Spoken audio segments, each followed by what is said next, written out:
parole, Seigneur. Je prie que ta parole soit esprit et vie dans nos cœurs et dans nos couples. Éternel Dieu des armées, c'est ce que tu fais dans le cœur de mon frère, de ma soeur, fais-le aussi dans mon cœur. C'est ce que tu fais dans le foyer de mon bien-aimé, fais-le aussi dans mon foyer. Père, à présent, comme je voulais me replonger encore dans ta parole, s'il te plaît, répands ton esprit, libère ton onction. Seigneur, relève ce qui était courbé, restaure ce qui était détruit. Je te prie, Père, colmate les brèches, là où les diables, les prix qui frayent, là où peut-être nous-mêmes nous avons créé des brèches. Nous te prions par la puissance de ta parole, par la sagesse de ta parole, Seigneur. Répare, fixe, et aussi donne-nous des vaccins, Jésus, qui vont prévenir certains maux qui détruisent la vie de couple et qui nous empêchent de vivre la longévité dans le foyer. Fais-le, s'il te plaît, par ta parole, précieux Saint-Esprit, tout pour ta gloire, Papa, au nom de Jésus-Christ. Amen. Est-ce que la technique est prête pour me balancer la vidéo? Pas avant? Je dois lancer à partir d'ici. Ok, alors j'étais en train tout à l'heure de parler de l'engagement des intéressés. Et en parlant de l'engagement des intéressés, je disais qu'il y avait des intérêts des fois très éphémères, très passagers comme ça. J'ai parlé de l'envie sexuelle où un homme du coup devient très doux, très tendre, très disposé, disponible à rendre service. Et souvent c'est parce qu'il est en train de préparer le cœur pour avoir quelque chose. Et nous avions parlé aussi de certaines femmes qui du coup deviennent gentilles. Voilà, vraiment. On ne la reconnaît quasiment plus, mais dans le fond, il y a un intérêt. Soit elle veut de l'argent, et puis, juste quand elle a eu, elle est satisfaite, c'est fini. Elle redevient elle-même. Alors, j'ai voulu que nous puissions voir cette vidéo, et ça va nous illustrer un peu, des fois, comment est-ce que nous agissons par intérêt. Mais ça ne devait pas être ainsi. Alors, suivez.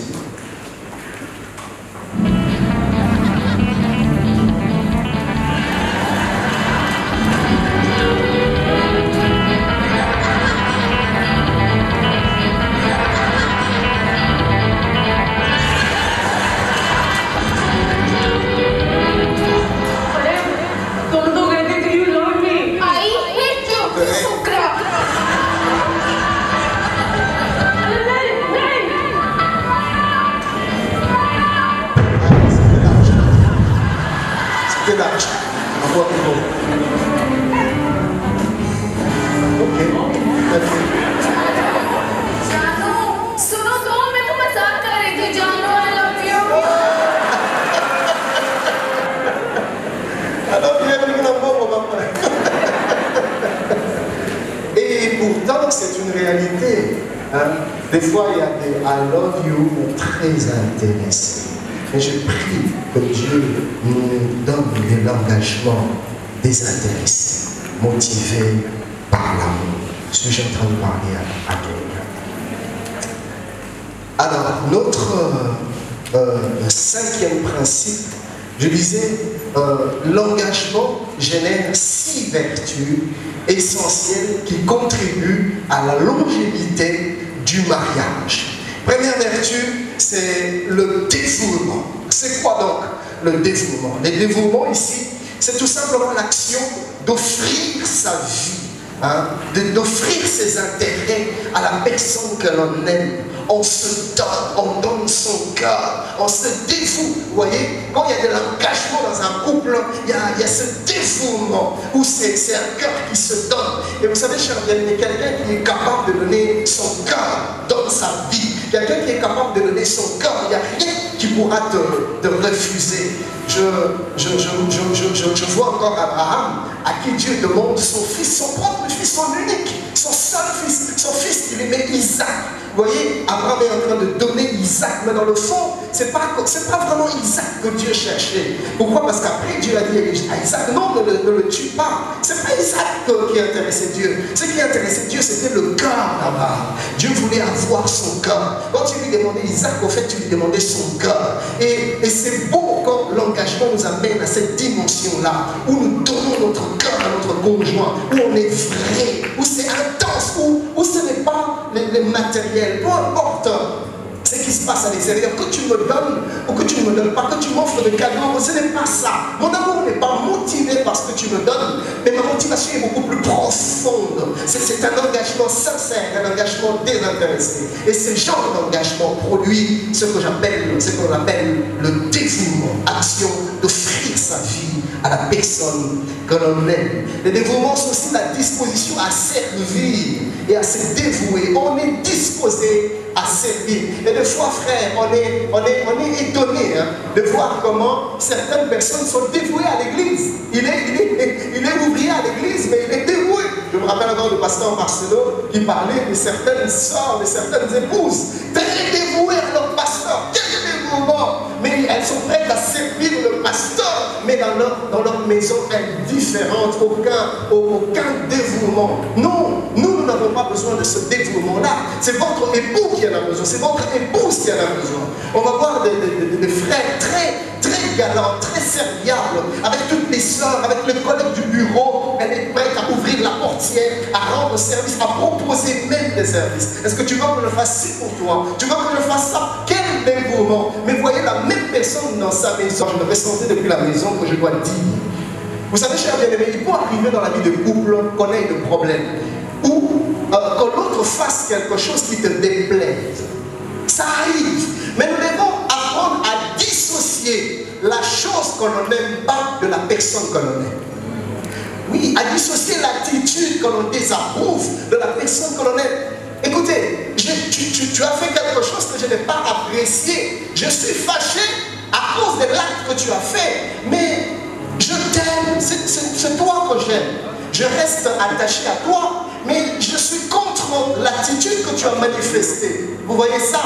Ça te permet de rester bien avec la personne, même si tu n'apprécies pas l'attitude. Écoutez, nous ne devons pas réduire notre conjoint à l'erreur. Notre conjoint ne peut pas être réduit à la mauvaise action. Elle n'est pas cette mauvaise action. La mauvaise action, c'est quelque chose qui est arrivé de négatif. Mais ce n'est pas la mauvaise chose qui définit toute sa vie.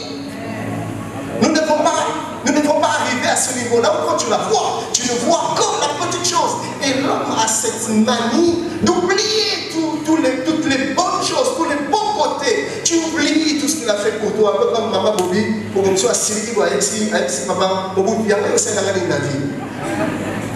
Qu'est-ce que tu as fait pour moi? C'est ça l'homme. Quand je dis l'homme, H majuscule, l'homme, homme et femme, nous avons cette tendance à facilement oublier tout. Elle a été serviable, elle t'a toujours donné, elle a toujours été disponible, elle a toujours été soumise. Mais à cause d'une erreur, tu vas effacer tout ce qu'elle est de bien, tu vas oublier tout ce qu'il est de bien, frère. Non, apprenons à dissocier les mauvaises actions que nous désapprouvons de la personne que nous approuvons. Dieu l'a fait pour nous. J'aime quand la Bible dit, à peine mourrait-on pour un homme de bien. Frère, en quoi sommes-nous chrétiens? En quoi sommes-nous enfants de Dieu? Écoutez, tu veux connaître le niveau spirituel d'un homme? Regarde comment il vit avec sa femme. Oui, si ta femme n'est pas capable de témoigner de l'authenticité de ta foi, c'est que tout ce que tu fais ailleurs, c'est comédie, c'est farce. Si ton mari n'est pas prêt à témoigner de l'authenticité de ta soumission à Dieu, tout ce que tu fais ici, c'est du cinéma. Elle doit être la première, le premier à témoigner de ton appartenance à Dieu, de ta soumission à Dieu, de ta foi. Suis-je en train de parler à quelqu'un? Alors apprenons à mettre de côté. Elle a fait ça, il a fait ça, mais c'est une chose qui est arrivée, ce n'est pas elle. Je ne l'enferme pas dans la mauvaise chose qu'elle a eu à commettre ou qu'il a eu à commettre. Suis-je en train de parler à quelqu'un? Voilà, donc, le dévouement. La Bible dit dans 2 Samuel 23, 15 à 17, j'aime ces passages. La Bible dit ceci. David eut un désir et il dit, qui me fera boire de l'eau de la citerne qui est à la porte de Bethléem? L'eau de la citerne se trouve dans le camp assiégé par l'ennemi. Alors il a soif, il exprime son besoin, son désir. Mais j'ai envie de boire, qui me fera boire? Et une fois, il ne choisit pas une personne, mais il sort son vœu comme ça, son désir. Ça arrive tellement souvent dans les couples. Mais maman, nous avons une bonne qui est dans la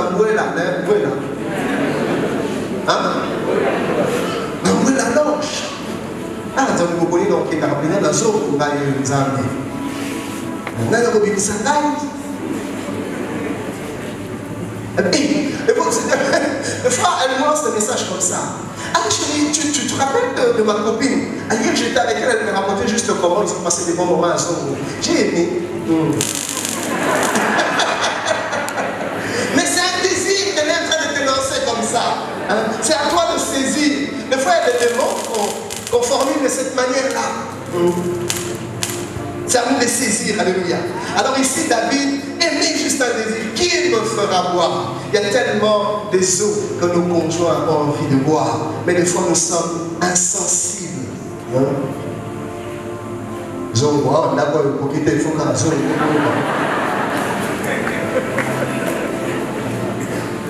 Alors, les trois vaillants hommes passèrent au travers du camp des Philistins et puisèrent de l'eau de la citerne qui est à la porte de Bethléem. Chers bien-aimés, ces trois vaillants sont en train d'offrir leur vie, de se sacrifier. Et qu'est-ce qui fait ça? C'est le dévouement créé par l'engagement.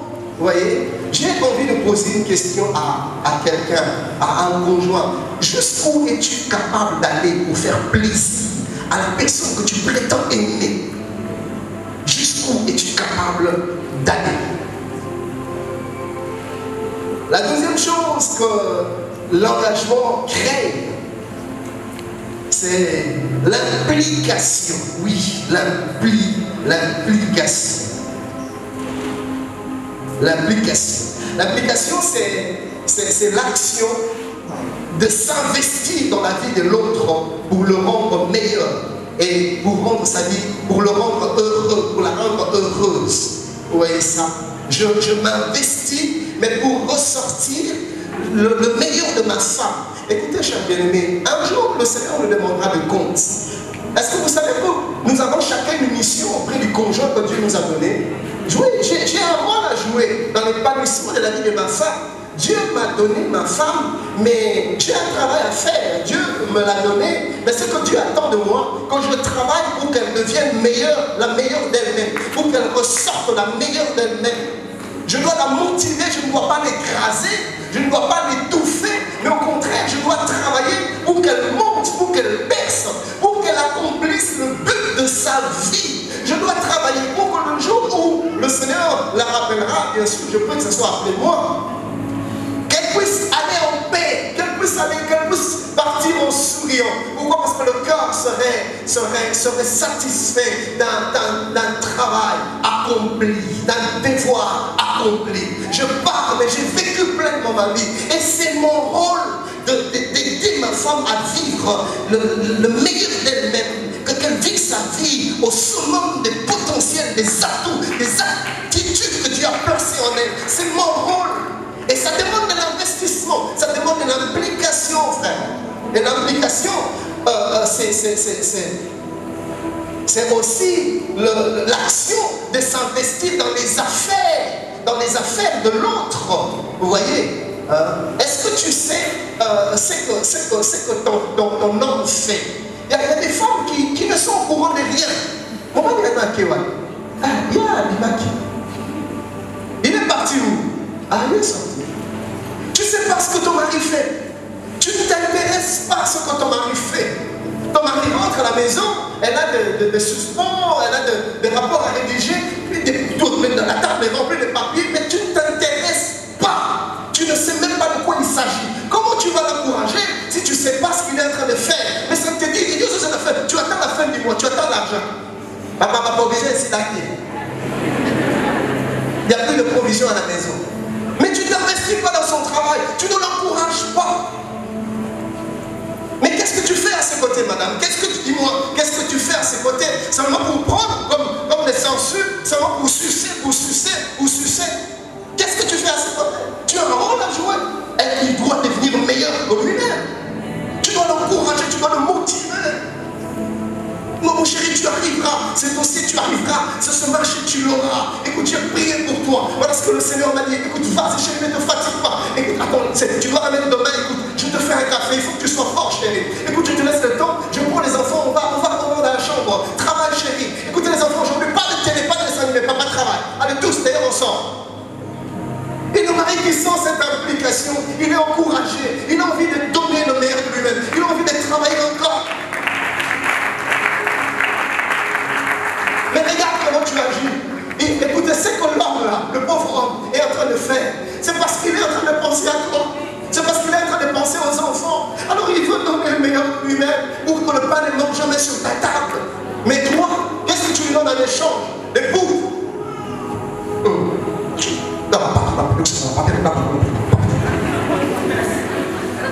Mais le pauvre homme, pour 5 minutes, il perd un peu la concentration.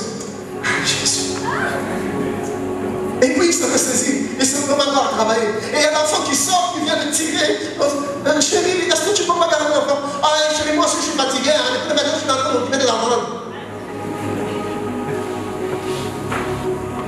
Maman, tu n'as aucune idée de combien tu peux booster ton mari.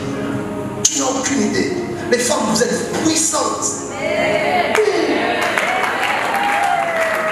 Écoutez, moi, il m'arrive de fois, après une prédication, parce que moi, mon travail, c'est prêcher. D'autres, mon travail, c'est peut-être autre chose, certainement. Mais après que j'ai fait mon travail, tout le monde va me dire, ah, Pasteur, tu m'as édifié. Pasteur, que Dieu te bénisse. Pasteur, que ton message m'a fait, le message m'a fait du bien. Ça n'a pas vraiment d'impact. J'attends ce que ma femme va dire.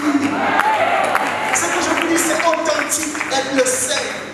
Et quand ma femme me parle, frère, même si moi-même j'étais convaincu que c'était à peu près, c'était plus ou moins, c'était presque. Mais quand elle me dit, waouh chérie, au délit papa. Vous n'avez aucune idée de combien ça me rebooste, ça me mouille. Je ne sais pas vous expliquer ça, mais ça, elle a un effet bizarre dans ma vie. Bizarre.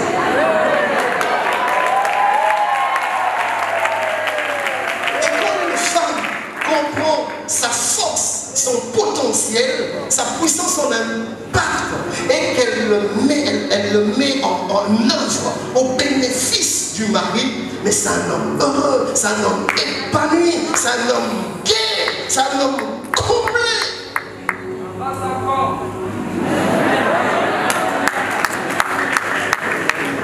Et pareil aussi pour les maris, comme je disais tout à l'heure. Nous devons motiver. Vous savez, des fois, les femmes, j'ai remarqué, bon, c'est pas un défaut, des fois c'est comme ça qu'elles sont. Les femmes, par moment, elles manquent un peu d'assurance. Oui. Les femmes, pour un peu, pour un rien, elles se sentent en insécurité, elles se sentent perdues. Tout ce dont elle a besoin, que son homme la rassure. Mais nous sommes tellement distraits. Alors qu'il a besoin que tu la rassures, que tu la sécurises. Des fois, les femmes n'ont pas besoin de beaucoup de paroles. Des fois, elles ont seulement besoin de toi que tu la prennes dans tes bras. Tu caresses un tout petit peu. Oh chérie, ça va aller. C'est bon. Pour elle, c'est suffisant. Mais nous, les hommes, frère, ma soeur, ne me prends pas dans les bras, il y a Ophélie. Non, si tu me prends dans les bras, c'est que c'est des situations. Ça, c'est nous les hommes. Donc, des fois, il y a des signes de tendresse comme ça que nous ne connaissons pas. Donc, un homme, quand sa femme vient le serrer, pour lui, c'est autre chose. Pour lui, c'est un appel à l'action. Chers bien-aimés, ce n'est pas toujours ça. Les femmes n'ont pas tout le temps besoin du sexe comme nous, les hommes. Nous, les hommes, il y a sexe orienté. Mais les femmes, ce n'est pas toujours ça. La femme, des fois, elle est satisfaite par un acte de tendresse, par un câlin affectueux. C'est tout, c'est bon pour elle. Vous pouvez même dormir. Mais pas toute la nuit quand même.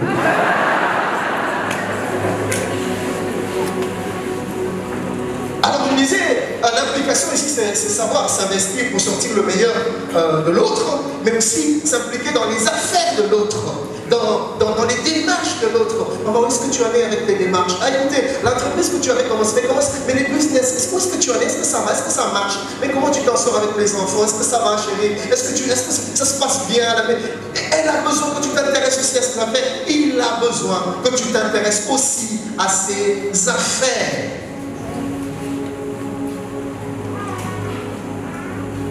Ne sois pas indifférent. Tu ne sais pas ce que ton homme fait, c'est anormal. Tu ne sais rien de ce qu'il fait, c'est anormal. Nous avons besoin d'implication. Et quand l'engagement est là, on s'implique. Alléluia. La troisième vertu, c'est l'élan de cœur. L'élan de cœur, c'est ces mouvements affectueux envers son conjoint. Hein? C'est ces mouvements affectueux qui stimulent, qui provoquent souvent des manifestations spontanées, des actes d'amour et des tendresses. J'ai un élan envers elle, j'ai un élan envers lui. Je me sens porté vers lui, je me sens porté vers elle. Et c'est là, vous voyez. Et ça arrive avec l'engagement. Quand on est engagé à faire du bien, alors il y a cet élan qui se manifeste. Des fois, c'est spontané, mais des fois, ça doit être volontaire, comme je dis, intentionnel. Des fois, ça vient de soi, mais des fois, il faut le créer. L'élan de cœur, c'est cette chaleur provoquée par l'enthousiasme qu'apporte l'amour. Autrement dit, l'élan de cœur, c'est de la passion. Vous voyez, bien sûr, nous ne devons pas fonder une relation sur base de la passion. La passion est frivole, la passion est vacillante, la passion est instable.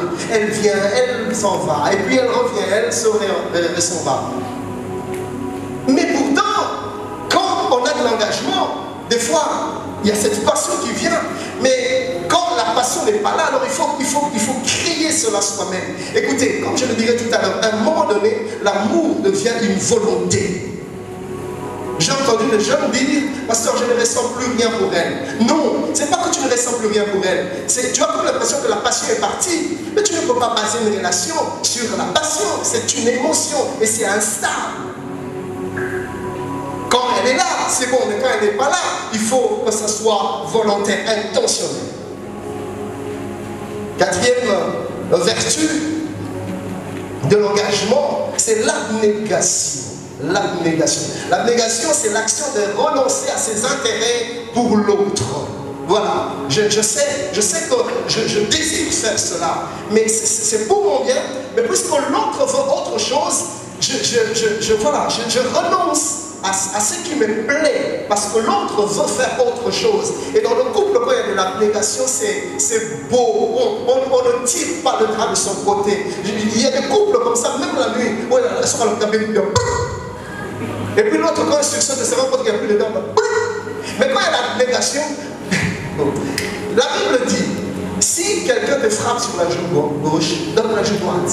Si quelqu'un te demande de lui donner ta chemise, donne aussi ton manteau, donne aussi ta tunique. Si quelqu'un te demande de faire 1000, avec lui faisant 2000. Frère, ça c'est des valeurs qui doivent s'appliquer d'abord dans le mariage, d'abord dans la vie de couple. Et quand il y a de l'abnégation, on est prompt à laisser, on est prompt à céder, on est prompt, elle tire le drap, je laisse partir le drap, et même j'arrange le drap, je suis juste en train de donner une image. Ça peut s'appliquer dans beaucoup de domaines. Vous voyez, l'abnégation, on renonce à ses intérêts. Écoutez ce que Jésus dit dans Jean 15, 13. Il n'y a pas de plus grand amour que de donner sa vie pour ses amis. J'aime Alfred Cohen qui dit, celui qui sacrifie sa vie pour ses amis donne la preuve la plus convaincante de son amour. Mon ami, comment convaincs-tu ta femme que tu l'aimes? Hein, ma soeur, comment convaincs-tu ton mari? La Bible dit que l'amour, la manifestation la plus convaincante de l'amour, c'est savoir se sacrifier. On sacrifie ses intérêts, on sacrifie ses désirs, on sacrifie ses préférences, on sacrifie. l'abnégation. Mais des fois, on a comme l'impression que des fois, tu te demandes, mais est-ce que c'est vraiment sa femme? Et des fois, l'homme arrive à un certain niveau de méchanceté. Au lieu de s'investir pour le bien, mais il s'investit pour faire du mal à sa femme. J'ai entendu des hommes parler avec des petites au téléphone, sa femme est là. Et puis, il n'appelle jamais sa femme par des petits noms. Mais regarde ses SMS. C'est toujours les collègues du bureau, c'est toujours les amis, c'est chou, chérie. Mais c'est des genres de choses que sa femme n'entend pas. Et il est capable de parler au téléphone en appelant des petits noms. Ses amis, ses petites amies, ses petites copines. Mais écoute frère, je veux bien. Écoutez, si tu veux vraiment mener sa vie, mais fais-le ailleurs. Ta méchanceté, est-ce que tu es obligé de le faire devant ta femme? Ta femme est là. Ah, écoute chérie, écoutez, je suis à la maison. Je veux pas comment il est sorti. Ah, écoutez, alors pourquoi tu as épousé la pauvre dame? Pourquoi tu l'as épousée? Tu l'as épousée pour la tuer, pour la détruire. Et la pauvre est rongée dans son corps. Tension par-ci, estomac par-là. Dépression par-ci. Et tu es insensible. Insensible. Insensible. C'est pas possible. C'est pas possible. Je vais revenir tout à l'heure sur ces choses. L'engagement produit aussi comme vertu, cinquièmement, de l'empressement. De l'empressement. De l'empressement. L'empressement, c'est faire montre des ailes, d'ardeur à l'égard de l'autre. Hein, que l'autre sent, quand elle vient, quand ton homme sent que quand il débarque, tes yeux écarquillent, comme on dit. Des yeux larmoyés de joie. Parce que tu as vu ton mari. Oh, il est là. Quand ta femme entre, qu'elle sente le sourire sur tes lèvres, signe de joie de la voix. Tu as de l'empressement, tu as des ailes. Frère, c'est des choses qui se travaillent. Ça ne vient pas toujours de soi. Il faut crier cela. Un jour, j'étais avec un ami, je roulais. Non, c'est celui qui conduisait. À un moment donné, je me suis mis à parler avec ma femme. Comme d'habitude, je l'appelle des petits moments de phrases tendres, je t'aime, tu me manques, des choses comme ça. Et puis à un moment donné, mon ami me demande, oh, est-ce que au moment donné, il y a solo dose? Est-ce que c'est sincère ce que tu dis là? Vous voyez? Frère, tu n'as pas besoin d'attendre que cela vienne de manière spontanée. Il y a des jours où ça viendra, des jours où ça ne viendra pas. Il faudra que tu le crées toi-même. Écoutez, l'amour n'est pas toujours cette flamme. Des fois, quand tu dis je t'aime, tu sens ton cœur brûler. C'est des boum. Et des fois, quand tu dis chérie, tu me manques, tu as comme l'impression qu'il y a même des cloches.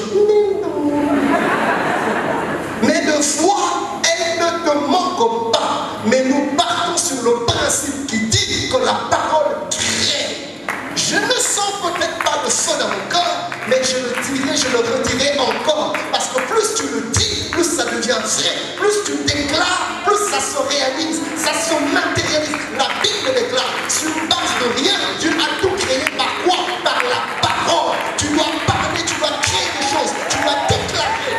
N'attends pas de sentir. Quand tu ne sens pas, alors crée cela. Chérie, je t'aime. Et tu le dis avec passion, tu le dis avec tendresse. Frère, ce n'est pas de la comédie, ce n'est pas du cinéma, c'est le mariage. Et c'est un engagement, c'est un devoir, tu dois t'investir. C'est comme ça que ça se passe. Ou sinon, la longévité sera une légende. Fable, chimère, utopie, mythe.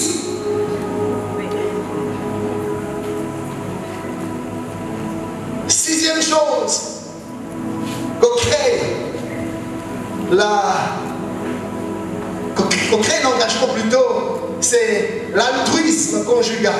Avant que je commence l'altruisme, il y a quelques détails que j'ai donnés dans l'empressement. Non seulement que nous on perd l'empressement, mais en plus on détruit l'autre par des remarques, tout le temps des remarques. Quand tu le vois quelque part, tu n'es pas d'accord. Et on peut presque t'entendre dire, ah, il y a encore un homme qui fait la dernière. Elle ne pouvait pas rester à la maison. Il ne pouvait pas rester là au travail. Il devait venir maintenant pour venir me gâcher la vie. Mais c'est parce que aussi, tu n'arrêtes pas de pourrir la vie de ton conjoint. Que des remarques, tout le temps des remarques, tout le temps des remarques, tout le temps des observations. Chérie, tu n'as pas bien fait ceci, chérie, tu n'as pas bien fait cela, chérie, tu n'as pas fait ci, chérie, chérie. L'autre est saoulé. Et des remarques constantes, tout le temps, ça brise toute motivation. Et quand je te vois, au lieu d'être content, quand je te vois, voilà. Pourquoi? Parce que ça sera encore des remarques, ça sera encore des paroles désobligeantes, ça sera encore des moqueries, ça sera encore des plaisanteries déplacées. Nous devons manifester de l'empressement et nous nous sommes engagés à cela. 6e vertu, c'est l'altruisme. L'altruisme conjugal. L'altruisme ici, c'est le fait de se consacrer à son conjoint de façon désintéressée, sans rien attendre en retour. L'altruisme, c'est l'action de s'occuper de son conjoint de façon généreuse et désintéressée. L'altruisme, on en arrive à faire des choses inimaginables. Est-ce que la deuxième vidéo est prête? C'est bon? Je vais vous montrer une vidéo qui montre de l'altruisme. Si les conjoints, si les maris ou les femmes pouvaient avoir un tel altruisme pour leur femme, pour leur mari, nos mariages, ce seront des véritables havres de paix, de joie, de bonheur. Suivez cette vidéo, certains la connaissent, mais j'ai juste pris une image d'altruisme pour nous motiver à dépasser nos limites, pour changer la vie de l'autre, que la vie de l'autre à côté de moi devienne un cantique de joie, un chant de quitter. Suivez ici.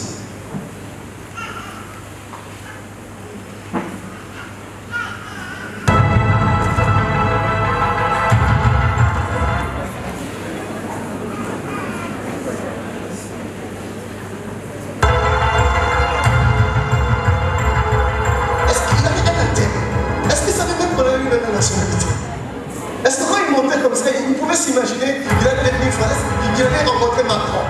Non, il était motivé par quoi? Par rien. Cet enfant allait lui payer quoi? Quel salaire? Non, rien du tout, mais c'était le cœur, on appelle cela de l'altruisme. Et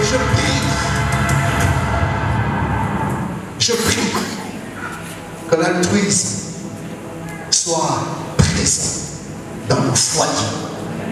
Faire des choses inimaginables. Imaginez que c'était ta femme comme ça.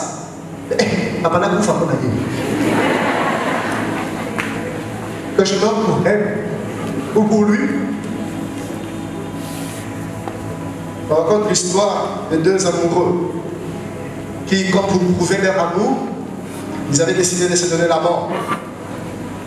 Alors ils sont montés dans un immeuble très haut. Ils se sont dit, chérie, nous, moi et toi, s'il y a la vie, il y a la mort. Nous avons vécu ensemble, nous allons mourir ensemble. Parce que je ne supporte pas de le voir avec quelqu'un d'autre, tu ne supporteras pas de le voir avec quelqu'un d'autre. Je veux rester attaché, je veux, comme mes dernières pensées soient pour toi, que tes dernières pensées soient pour moi. Alors on va juste sauter et on va se donner la mort. D'accord? Oui chérie, pour toi je mourrai, je suis prêt à tout.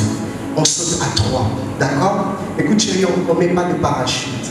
On ne met pas de parachute. Je veux te montrer que je suis prêt à mourir, rien que pour toi. Et que tu es prêt à mourir rien que pour moi. Ok, d'accord, à 3 on saute. Et puis c'est 1, c'est 2, c'est 3. La femme saute. Le mari reste. La femme dit, ah, chérie, je pensais que tu étais capable de mourir pour moi. Chérie, je te dis, je n'ai pas été capable de le faire. La femme dit, moi non plus chérie. Alors là, elle ouvre le parachute.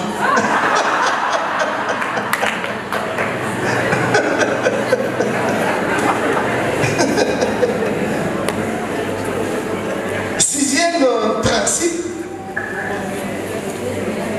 c'est le 7e. Alors pardon, je dois peut-être corriger. Non, vous avez raison.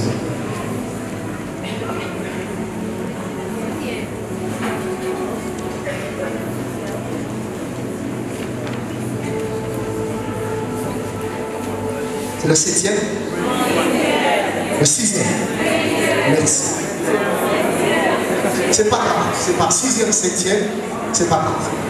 En tout cas, le principe suivant. C'est que le mariage, mais écoutez, vous savez, des fois dans la vie de couple, c'est comme ça. Hein. On va se mettre à se disputer pour 6 ou 7. Quelle différence le positionnement du principe peut faire dans un enseignement? Mais on va se tuer. Tu ris aux accords, les gens vont la dater. Et nous, on va se 6. 7, maman, 7. La femme doit se soumettre. Les 7. Et madame, elle va 6, doit se commis 7. Vous voyez ça? Mais où est vraiment l'intérêt de cette discussion? Des fois, on s'entretue dans nos foyers pour rien. Mais quand on a un peu d'abnégation seulement, chérie, c'était 6. Mais si tu veux que ce soit 7, même le 8 peut devenir 7.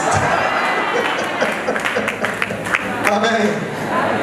Donc le principe suivant, c'est que le mariage est un acte d'engagement que l'on prend à l'égard de l'autre, devant Dieu et devant les hommes. Et ça a des implications, plusieurs implications. J'ai retenu quelques-unes plutôt. Première implication, l'engagement du mariage nous amène à ne jamais y entrer dans la précipitation. Je ne vais plus y revenir, j'avais déjà dit. Deuxièmement, l'engagement nous implique le fait de ne jamais prendre à la légère cet engagement parce que c'est un engagement sacré. Troisièmement, ne jamais oublier que nous aurons tous à rendre le compte devant l'initiateur du mariage. Un jour, Dieu te demandera de compte. Qu'est-ce que tu as fait de ton homme? Qu'est-ce que tu as fait de ta femme? Qu'est-ce que tu as fait de ta maison? Écoutez, la Bible dit ceci, la femme sage, l'homme sage. La Bible dit la femme sage, mais il peut s'agir aussi d'un homme sage qui bâtit sa maison, qui construit sa maison.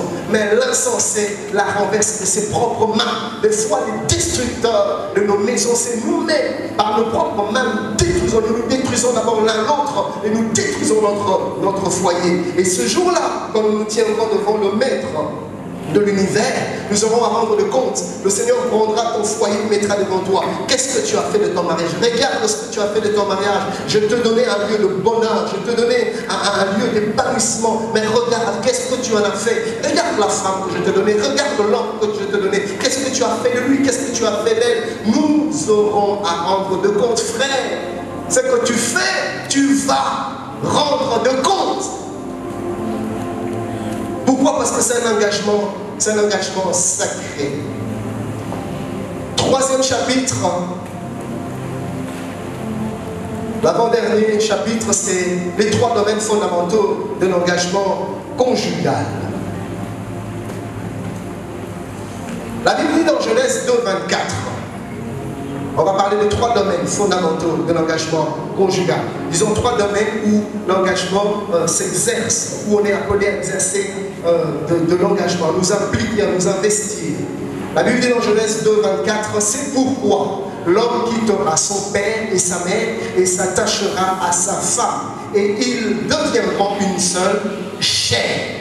Alors, j'ai remarqué une chose, que cette vérité revient plus d'une fois dans les Saintes Écritures. Et pourquoi? Parce que pour Dieu, c'est une vérité tellement importante, tellement capitale, que le Seigneur a pris soin de faire revenir ça encore et encore. Le jour où Pharaon a la vision de 7 vaches grasses et 7 maigres, et aussi des épis, Joseph lui dit, écoute Pharaon, cette vision tu l'as vue 2 fois. Cela est un signe que la chose est arrêtée par le vers Dieu. Pour Dieu, c'est décidé, ça doit être ainsi. Quand un passage ou une vérité biblique revient plus d'une fois, Dieu y accorde une importance capitale. Et il revient et revient dessus pour nous dire que ça, j'y tiens. Et ce passage est tellement important pour Dieu qu'il revient et revient encore là-dessus. Parce que le même texte de Genèse 2, 24 se retrouve encore dans Matthieu 5, 19, 5. La Bible dit, c'est Jésus qui dit, et qu'il dit, c'est pourquoi l'homme quittera son père et sa mère et s'attachera à sa femme, et les deux deviendront une seule chair. Ça revient encore dans le livre de Marc 10, 7 à 8. C'est pourquoi l'homme quittera son père et sa mère et s'attachera à sa femme, et les deux deviendront une seule chair. Et ainsi, ils ne sont plus 2, mais ils sont une seule. Là, le même verset revient encore une 4e fois. Dans Éphésiens 5, 31, la Bible dit, c'est pourquoi l'homme quittera son père et sa mère et s'attachera partagera sa femme et les deux deviendront une seule chair. Dieu veut attirer notre attention sur quelque chose au travers de ce texte. Par la grâce de Dieu, je vais relever 3 choses. Ce texte donc relève 3 niveaux, comme je l'ai dit tantôt, d'engagement dans le mariage. Le premier niveau d'engagement, c'est l'engagement de quitter. Le jour où nous sommes mariés, nous sommes tous engagés à quitter. Deuxième niveau d'engagement, c'est l'engagement de s'attacher. Nous avons pris la décision de nous attacher. Tu t'es attaché à lui, tu t'es attaché à elle. C'était une décision, un engagement. C'est le deuxième domaine de l'engagement, où s'exerce l'engagement. Le troisième domaine, c'est de devenir. Ils deviendront. Tu t'es engagé à devenir un avec moi. Je me suis engagé à devenir un avec toi. C'est la décision que nous avons prise dans l'engagement du mariage. Alors, je vais vous faire une observation. Remarquez ceci. Et si vous réfléchissez un petit peu, vous allez vous rendre compte que ce que je dis est vrai. C'est que tous les problèmes de couple proviennent de ces 3 niveaux d'engagement. Tous les conflits.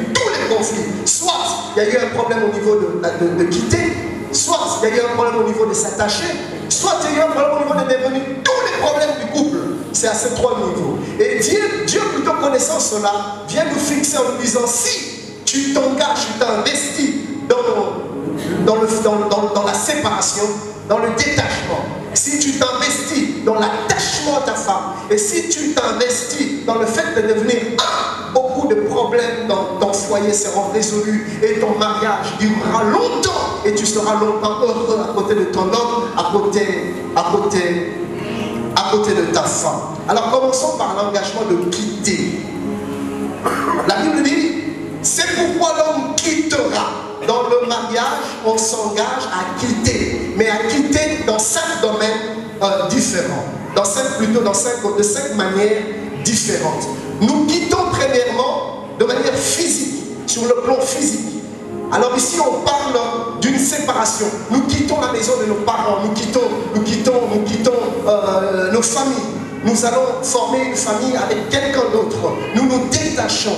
Nous devenons indépendants physiquement. Frère, pourquoi? Parce qu'il y a des problèmes qui arrivent. Parce que les conjoints ne sont pas incapables de se détacher. L'engagement de quitter n'est pas fort. Et vous allez voir des époux, toutes les semaines, il doit aller rentrer chez sa maman. Toutes les semaines, chez sa maman. Toutes les semaines, chez sa maman.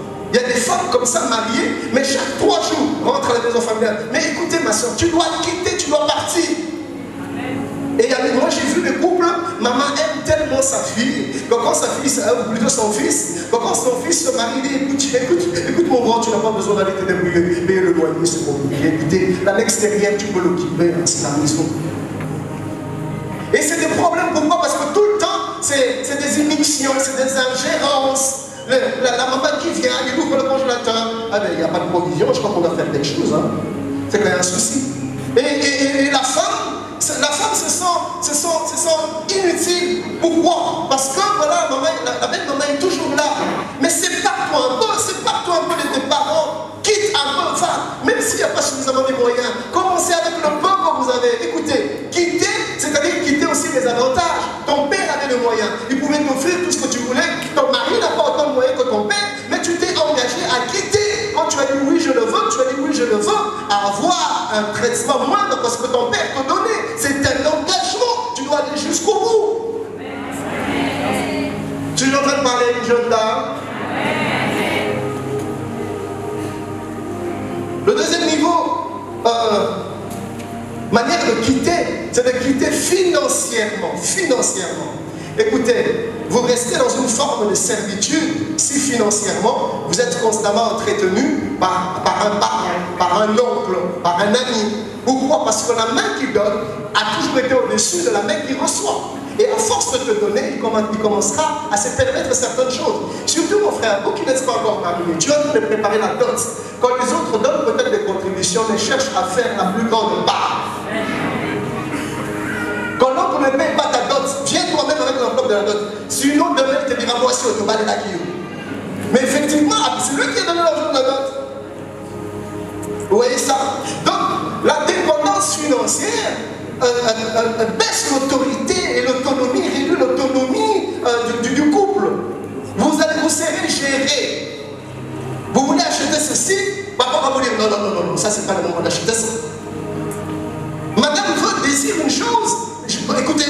ta femme tu lui as acheté des bijoux, tu n'as pas d'argent, comment tu as fait? Pourquoi? Parce que papa dit ça, c'est lui qui donne. C'est avec mon argent que tu achètes des bijoux à ta femme. Et on te gêne. Et tu es là, tu es impuissant. Papa doit garder la retirée. Et devant ta femme. Non mais ça c'est n'importe quoi. Allez, rentre dedans.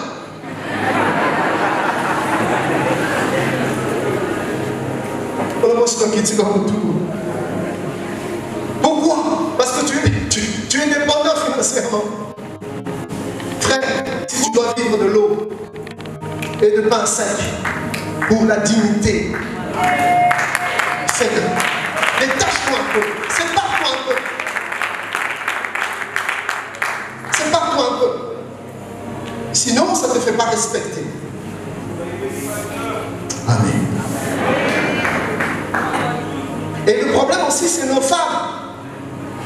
Mais bon, tu m'as épousé, tu connaissais ma situation, tu savais que chaque fin du mois, mon salaire n'était que 150 $. Quand tu m'as dit oui, je le veux, je t'avais présenté ma fiche de paie. Donc tu savais à quoi t'attendre, t'en donner. Mais les pressions, tu fais tellement de pression à ton mari qu'il n'a pas d'autre choix que d'accepter ta dépendance financière.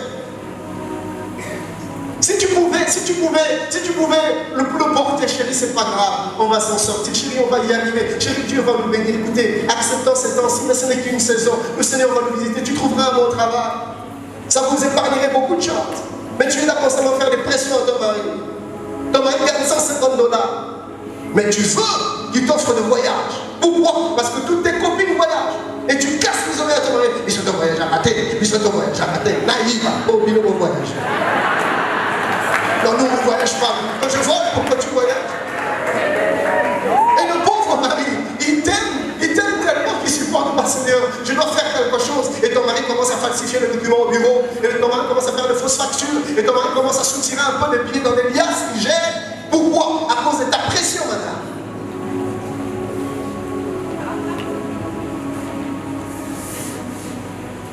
Quitter, une autre manière, une troisième manière de quitter, c'est de quitter le joug familial. Par joug familial ici, je parle du contrôle familial.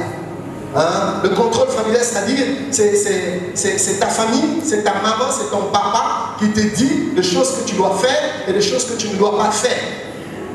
Comme je l'ai déjà dit ici, il y a des couples où même le programme de la cuisine vient de la même famille. Chaque matin, maman, moi, on a la personne de la Royale. Sauf que personne dit qu'elle a géré. Laisse-moi la gérer si tu veux la donner. Ce matin, tu me fais du four. C'est la maman qui donne. Ma soeur, ne permets pas ça. Écoutez, des fois, les femmes sont impuissantes. Pourquoi? Parce que c'est la maman de son mari.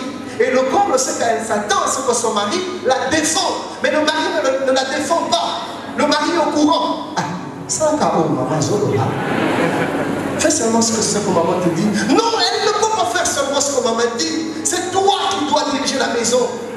C'est toi qui dois dire ce que nous devons faire, ce que nous ne devons pas faire. Ça ne peut pas venir de là.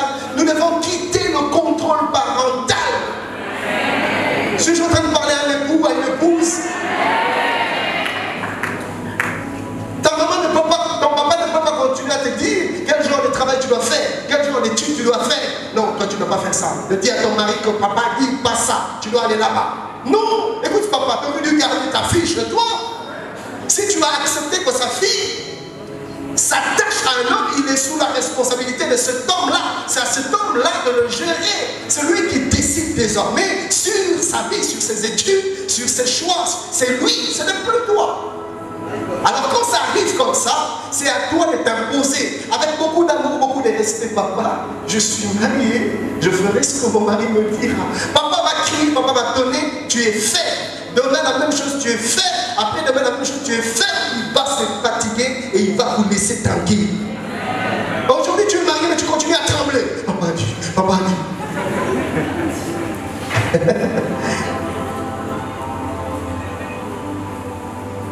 Quatrième manière de quitter, c'est de quitter certaines habitudes. Écoutez, les habitudes des célibataires. Quand tu étais célibataire, tu avais certaines habitudes. Tu sortais quand tu voulais, tu rentrais quand tu voulais, tu faisais ce que tu voulais.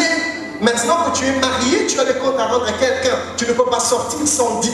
Elle doit savoir où tu es. Il y a des hommes qui ont des problèmes. Ça te coûte quoi de dire à ta femme là où tu es? Tu ne te rabaisse pas, tu ne te diminues pas. Tu n'as rien à prouver, tu n'as rien à démontrer. C'est ta femme. Ça ne te coûte rien. Chérie, je rentrerai un peu tard aujourd'hui. Ne m'attends pas. Je rentrerai 2 heures plus tard. Ça ne te coûte rien. Ah, c'est la bouna. Quelle attente. Ça ne te coûte rien. Ça ne te coûte rien. Dis-lui là où tu es. Dis-lui aussi avec qui tu es. Les attitudes des célibataires. Tu étais un homme solitaire ou une femme solitaire. Quand tu étais à la maison, tout le temps dans ta chambre, enfermé dans ton coin. Moi, j'allais être seul. Mais écoutez, tu n'aurais pas dû te marier. Parce que maintenant, tu es marié, tu ne peux plus être seul. Le mariage, c'est désormais une vie à 2. Donc, tu dois oublier tes habitudes de chevalier solitaire. Tu dois être avec ton mari, tu dois parler avec ta femme. Tu dois faire la conversation.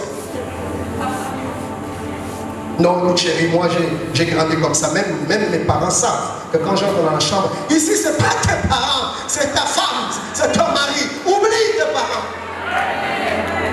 Donc les habitudes des célibataires doivent rester avec le célibat. Ne te marie pas tout en étant célibataire. Ne me fais pas vivre le célibat dans le mariage. Ne me fais pas vivre la solitude dans le mariage, non. Ou soit tu te maries et tu t'engages à quitter les habitudes des célibataires, ou soit tu ne t'engages pas et tu restes seul, tu vis seul, tu t'aimes toi-même, tu te mets toi-même au petit soin, personne ne te dérangera. Mais quand tu t'engages, sache que ta vie, depuis l'engagement, ne t'appartient plus. Ta vie appartient à ta femme, ta vie appartient à ton homme.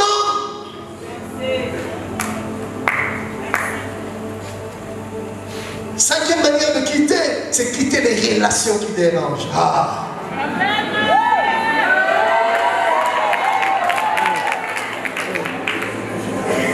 Certaines fréquentations, certaines amitiés qui mettent l'autre mal à l'aise. Donc c'est mon ami, c'est mon ami. Je suis désolé, tu ne vas pas me séparer de tes amis. Ma soeur, je suis désolé, mais le mariage te sépare de tes amis. Oui, tu dois quitter certaines relations. Surtout quand ton mari ne supporte pas ce gars-là, il faut que tu l'oublies. Non, je suis désolé. Surtout les filles qui parlent français. Non, chérie, je suis... Non, alors là, tu m'exaspères. Hein?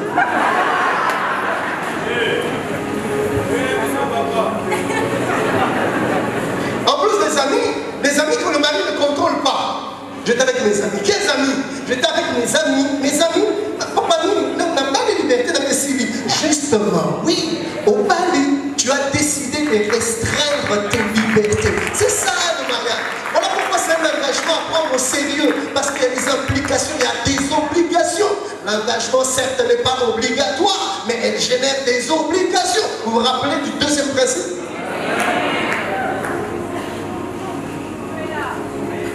Tu dois quitter certaines amitiés, certaines filles que tu côtoies. Ta femme ne les supporte pas, tu dois les oublier. Mes amis, je vous aime bien, mais ma femme ne vous aime pas. Bien sûr, tu ne leur dis pas.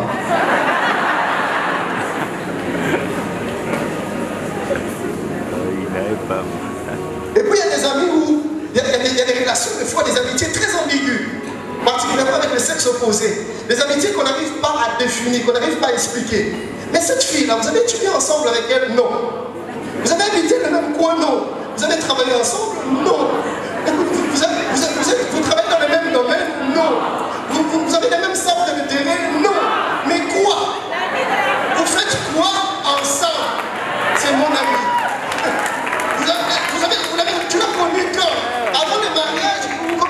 Mais non. Mais vous faites quoi ensemble? Votre amitié est basée sur quoi? Est-ce que tu peux me présenter à ton ami? Oh, je vais sortir avec elle. Chérie, il n'y a pas de souci. Est-ce que je peux t'accompagner dans cette sortie? C'est des amitiés qu'il faut briser. Si ton mari ne supporte pas, si ta femme ne supporte pas, tu dois briser, frère. On a parlé de l'abnégation, on a parlé du dévouement, on a parlé de l'implication, on a parlé de toutes ces choses. Bref, de l'engagement. Tu t'es engagé, tu dois aller jusqu'au bout. Bien sûr, toi non plus n'exagère pas. Il ne faudrait pas que depuis que tu es venu, que tu sépares ton mari de tout le monde. Tu le sépares de sa famille, tu le sépares de ses amis d'école, tu le sépares de tout le monde. Finalement, ton mari, tu veux l'avoir pour toi toute seule. Matin, midi, soir, tu veux l'avoir. Il termine le travail à 17h, juste à 17h15, tu veux l'avoir à la maison. Si à 20 elle arrive, c'est fini, il a de sérieux problèmes. Tu monopolises ton mari. Finalement, il va s'étouffer. Des fois, les hommes ont besoin d'un peu de liberté, un peu de marge de manœuvre. Bien sûr, dans la limite de ce qui est tolérable. Mais les hommes ont des fois besoin d'être libres. Laisse-lui un peu aussi le temps de se gérer. Les hommes, écoutez, l'homme aime même pas être sous un joug, l'homme, dans sa nature masculine. Donc, par moment, il faudra que tu comprennes ça. Que des fois, il veut exprimer aussi sa masculinité. Donc, il faut le laisser aussi. Donc ne le coince pas non plus dans une boîte, sinon tu vas l'étouffer. Laisse-le aussi aller voir des amis de temps en temps quand il veut. Mais quand ça devient trop excessif, et surtout avec des amis que toi tu ne maîtrises pas, et quand il s'agit en plus de tout ça, des sexes opposés, non frère, non. Soit tu impliques ta femme dans cette relation, soit tu arrêtes cette relation. Mais tu ne peux pas gérer des relations que ta femme ne maîtrise pas, des relations que ton mari ne maîtrise pas. Suis-je en train de parler à un monde?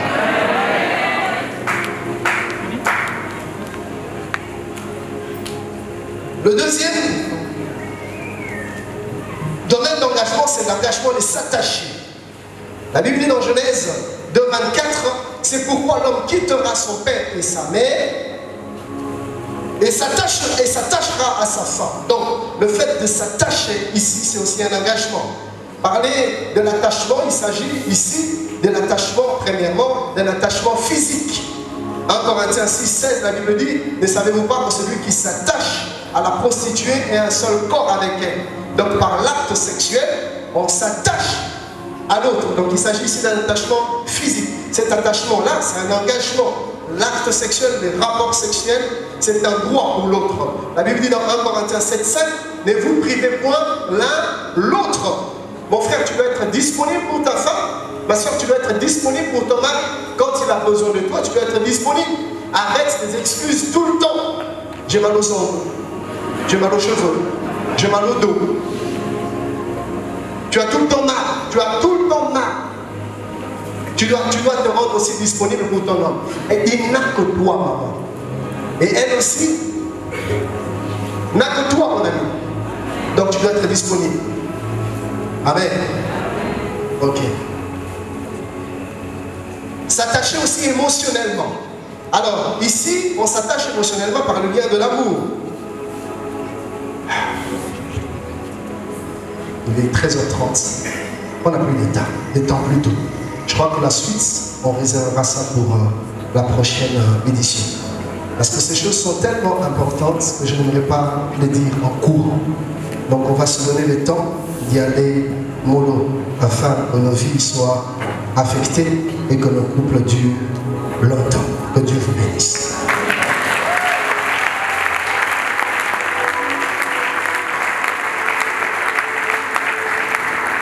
J'aimerais que tous ensemble, que nous puissions nous lever.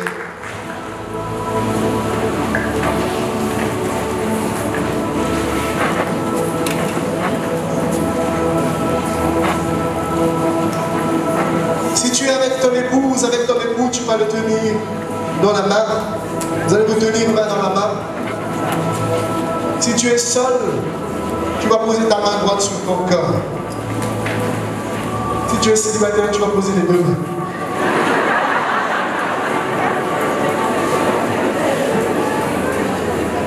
Mais nous allons prier que Dieu nous donne la grâce, pour ceux qui sont mariés, de vivre longtemps ensemble.